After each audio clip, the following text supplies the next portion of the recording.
This is the home of one of the most famous American inventors that came from a family of escaped slaves, Lewis Latimer. So Lewis Latimer was a lot of things. We like to call him a Renaissance man. He was an inventor, innovator, a poet, musician, an artist, spoke multiple languages. His story is really important because he was making improvements to things that we use on a daily basis. So he wasn't necessarily like creating new things, but he was still pulling from his lived experiences, pulling from his observations, his own passions of making things better. He starts in Boston working at a law firm, working as an office boy, and then notices, observes other draftsmen at work. He likes how they're able to bring ideas to life through drawing, then model making. He teaches himself how to create these super technical drawings. Eventually becomes the head draftsman at that company. And this would be his various patents. He was just constantly drawing. He didn't bring all these drawings into fruition. Apparatus for cooling and disinfecting, oh wow. Yeah. The idea was that a liquid would be poured right into the top and then would drip down this mesh, and it would cool the air, disinfect the air. So he was thinking about trying to make living in a really busy, messy city a little bit safer for families. Almost like a precursor to the air conditioner filter.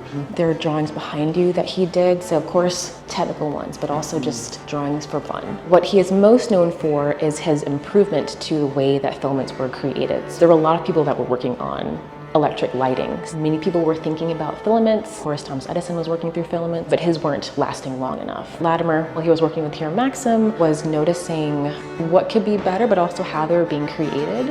So they were breaking constantly. And he figured that if you changed the way that it was made, put the filament into cardboard envelopes while they're being made, that it would be able to kind of expand at the same time as the filament instead of using metal plates. And end up going from 5 minutes or so to a very long time, the light bulbs last. This ended up really, truly lighting up our world. Yeah.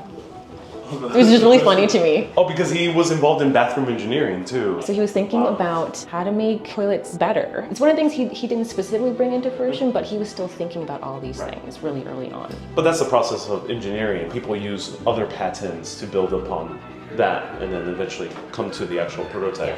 And then he goes to work with Edison for about 20 years. But if you notice, he's one of the only Black members of this group. And later in his life was a part of the Grand Army of the Republic. This is his uniform. So he's a very, very self-driven man.